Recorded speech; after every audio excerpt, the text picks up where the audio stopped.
Ya, siang ini kita ketemu dengan rekan-rekan Forkompinda, ada Pak Kapolstabes, Pak Dandim, Pak Dananal, Pak Dandenpom, ada Pak Ketua Dewan, Pak Kajari, Wakil, serta teman-teman dari kesehatan.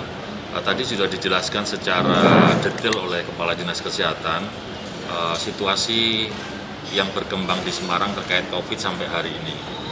Dengan permulaan pertama pada mulai PKM Jilid 2, angkanya sekitar 52 penderita COVID, hari ini sudah mencapai 168 orang. Jadi bukan sebuah tren yang turun, tapi justru naik secara pesat. Meskipun tadi diskusinya sangat menarik, ini terjadi karena strategi PKM Jilid 2 yang kita jalankan adalah dengan menerapkan tes swab maupun rapid secara massal di banyak titik. Dan alhasil ditemukanlah beberapa klaster-klaster baru. Kemudian juga disampaikan angka kesembuhannya juga ada perkembangan yang cukup bagus, mencapai 282, dan angka kematian di angka 49 orang.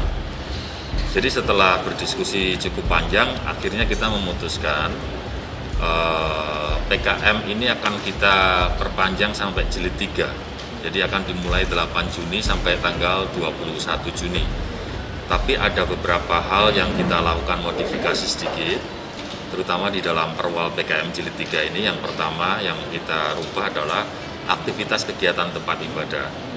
Kalau perwal yang lalu, kegiatan tempat ibadah ini merujuk pada fatwa dari lembaga keagamaan ataupun para tokoh yai, yang di sini kita perjelas langsung bahwa tempat ibadah boleh buka sepanjang dia menerapkan SOP kesehatan dengan pembatasan jemaah atau social distancing.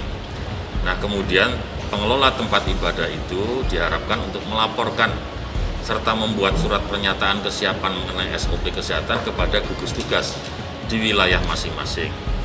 Kalau jemaahnya kurang dari 100, gugus tugasnya di tingkat kecamatan. Kalau lebih dari 100, gugus tugasnya di tingkat kota Semarang. Kemudian perubahan yang kedua adalah pada kegiatan sosial.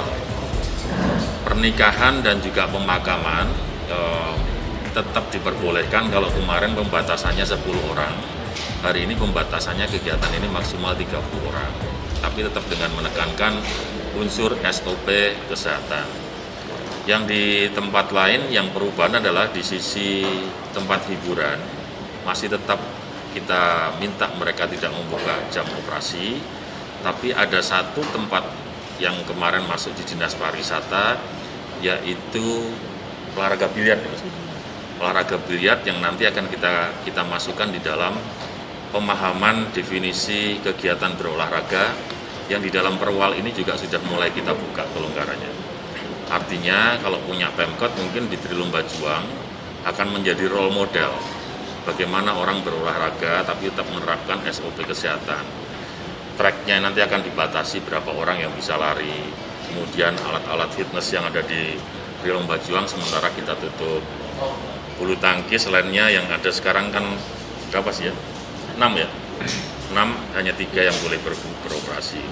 Nah, ini akan menjadi role model termasuk lapangan tenis supaya pengelola tempat olahraga swasta bisa meniru hal tersebut. Dan pada saat mereka mau membuka, mereka harus buat surat pernyataan SOP kesehatan, kemudian Kepala Dinas Pemuda Olahraga akan memberikan rekomendasi membuka tersebut. Yang lain-lainnya masih sama, unit usaha masih berkegiatan, jam operasionalnya sampai dengan jam 9 malam, tetap menerapkan SOP kesehatan, tetap menerapkan social distancing. Harapan kami di dalam 2 minggu ke depan ini, kita masih tetap menerapkan strategi kebijakan untuk melakukan tes secara massal dan masif, dan mudah-mudahan dengan strategi ini kita akan mengetahui posisi-posisi penderita COVID di Semarang yang akan kita kemudian tindak lanjuti untuk bisa dilakukan pencegahan penyebaran. Saya rasa begitu. Tidak ada penutupan jalan, tapi kita adanya pengalihan arus lalu lintas. Karena apa rekan-rekan? Karena kita menganalisa bahwa arus lalu lintas yang kita alihkan tersebut adalah tempat banyaknya akan berkumpul masyarakat. Nah, untuk itu kita alihkan arus lalu lintas tersebut. Nah, untuk sementara belum ada arus lalu lintas yang kita alihkan ini untuk kita buka. Jadi masih seperti kesepakatan kita rapat hari ini tetap masih seperti yang sekarang ada.